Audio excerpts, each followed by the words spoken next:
Hello friends, எல்லாருக்கும் வணக்கம் and welcome back to our channel. Stay tune with ரே. இன்னைக்கு நம்ம சேனலில் எக் மேகி ரொம்பவே டிஃப்ரெண்ட்டாக எக் மேகி எப்படி செய்கிறதுன்னு பார்க்கலாம். வீடியோக்குள்ளே போகிறதுக்கு முன்னாடி நீங்கள் இன்னும் நம்ம சேனலை சப்ஸ்கிரைப் பண்ணலன்னா ப்ளீஸ் சப்ஸ்கிரைப் பண்ணிடுங்க. அப்புறம் நம்ம சேனல்லையே மேகி வச்சு நிறைய ரெசிபீஸ், டிஃப்ரெண்ட்டான ரெசிபீஸ்லாம் போட்டிருக்கோம். எக் மேகி, வெஜிடபிள் மேகிஸ், அது மாதிரி நிறைய டிஃப்ரெண்ட்டான மேகி ரெசிபீஸ் போட்டிருக்கோம். அதோட லிங்க்ஸ்லாம் நான் கீழே டிஸ்கிரிப்ஷன் பாக்ஸில் கொடுக்குறேன், மறக்காமல் செக் பண்ணிக்கோங்க. இப்போ வாங்க வீடியோக்குள்ளே போகலாம். இந்த எக் மேகி செய்கிறதுக்கு முதல்ல ஒரு கடாயில் 2 டேபிள் ஸ்பூன் அளவுக்கு எண்ணெய் சேர்த்துக்கிறேன். எண்ணெய் சூடானதுமே ஒரு பெரிய வெங்காயம் இந்த மாதிரி சாப் பண்ணி சேர்த்துக்கிறேன். வெங்காயம் கலர்லாம் சேஞ்ச் ஆக தேவையில்லை, கொஞ்சமாக குக் ஆகி வந்துச்சுனாலே போதும். இது கூட 2 பச்சை மிளகாய் இந்த மாதிரி சாப் பண்ணியிருக்கேன் காரத்துக்கு. ஒரு தக்காளி இந்த மாதிரி கட் பண்ணி போட்டிருக்கேன்.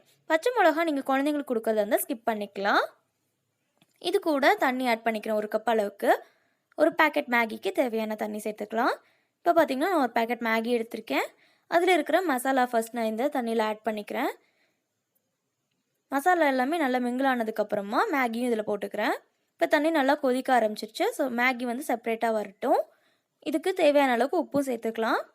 நம்ம இதில் வெஜிடபிள்ஸும் சேர்த்துருக்கோம், அதாவது வெங்காயம், தக்காளி, அது போக முட்டையும் சேர்க்கறதுனால உப்பு போட்டுக்கோங்க. இப்போ நான் 2 முட்டை ஆட் பண்ணியிருக்கேன். உங்களுக்கு முட்டை பிடிக்கும் அப்படின்னா இன்னும் கூட நீங்கள் ஆட் பண்ணிக்கலாம். ஸோ 2 முட்டை ஆட் பண்ணிவிட்டு கிளறி விடாமல் கொஞ்சம் நேரம் மூடி வச்சிங்கன்னா லைட்டாக குக் ஆகிருக்கும். அடுப்பு வந்து ஸ்லோ பண்ணிக்கோங்க.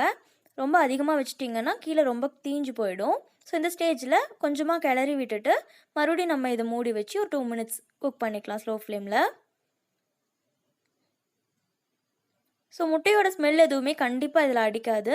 இந்த மாதிரி நீங்கள் குக் பண்ணி சாப்பிட்டு பாருங்கள். எக் மேகி ரொம்பவே டிஃப்ரெண்ட்டான டேஸ்ட்டில் இருக்கும்.